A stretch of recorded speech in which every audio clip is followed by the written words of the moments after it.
Salut à toi, pensée du jour numéro 448. Aujourd'hui, on parle respiration et on parle récupération entre deux efforts. J'en ai parlé dans une pensée du jour précédente, mais c'est toujours bien de revisiter ces sujets. Moi, j'aime bien, ça me refait travailler un petit peu les méninges et des fois, j'en sors même avec de nouvelles idées. Donc, nous voilà, parlons de respiration et de récupération. Je pense qu'il y a deux options, il n'y en a pas que deux, hein. Il y en a plein, mais je vais parler de deux options qu'on a pour améliorer notre récupération à l'aide de la respiration. Avant ça, je te rappelle que d'ici quelques semaines, je sors ma formation sur le système respiratoire. Tant attendu, peut-être pas par toi, mais par moi, parce que ça fait 1 an que j'ai envie de l'écrire, cette formation. J'ai pas eu le temps, j'ai été plutôt occupé, comme tu le vois et le sais certainement. Mais je m'y attelle maintenant et donc dans quelques semaines paraîtra ma formation sur le système respiratoire. Donc si toi aussi tu es intéressé à savoir comment est structuré, comment fonctionne, comment peut être limité et comment peut être entraîner ton système respiratoire, fonce sur la Upside Strength Academy, laisse ton petit email et je te tiendrai au courant dès que cette formation deviendra disponible. Mon objectif c'est fin du mois de juin, peut-être avant, peut-être après, mais je vais faire de mon mieux pour que ça arrive. Je parlerai notamment de ces sujets de récupération et de respiration. Mais donc pour traiter directement du sujet du jour, récupération à l'aide de la respiration, il y a la première chose qui est contre-intuitive, mais que j'aime bien mettre en avant et qui fonctionne assez bien d'ailleurs, c'est d'accélérer sa respiration après un effort intense quand tu veux récupérer plus vite. Mais pourquoi, Sean? On m'a toujours appris de ralentir ma respiration, de faire un peu de cohérence cardiaque pour ralentir le cœur. Eh bien, je t'explique pourquoi. Qu'est-ce qui se passe après que tu aies fait un effort intense? Ton corps, il a travaillé. Tes mitochondries, elles ont travaillé. Et tu as produit pas mal de CO2, hein, produit dérivé du métabolisme humain, CO2. Tu prends l'oxygène, tu fais ressortir du CO2. Ce CO2 s'accumule. Ce CO2 signale à ton cerveau, il faut respirer plus fort, il faut respirer plus vite.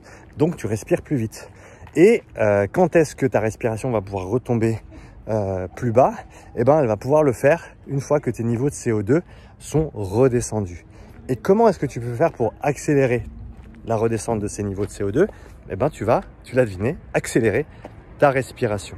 Et par ce biais-là, tu vas, entre guillemets, précipiter l'expulsion du CO2 produit pendant l'effort et donc revenir à un état basal, un état de base normal au niveau de tes valeurs de CO2 plus rapidement. Et rien que ça va signaler à ton cerveau que tu es dans un état de récupération plus rapidement et tu vas être moins stressé entre guillemets déjà au niveau nerveux, parce que si ton cerveau il sent qu'il y a moins de CO2 et que tu respires moins fort, devine quoi, tu travailles moins fort et tu as moins de stress.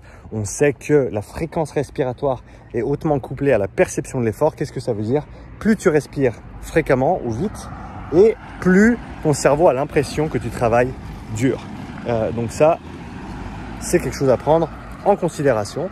Donc, accélère ta respiration juste après un effort intense et ça te permettra de respirer ou de récupérer plus rapidement, ou en tout cas de sentir comme si tu récupérais plus vite.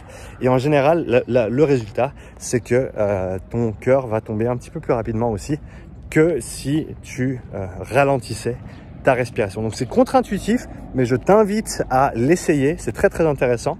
Ça vaut la peine. Ça vaut la peine de l'essayer. En général, après un intervalle, un effort intense, tu gagnes, de mon expérience en tout cas, entre 15 et 25 secondes en termes de temps de récupération jusqu'à ce que tu sentes que ta respiration soit revenue à un état normal.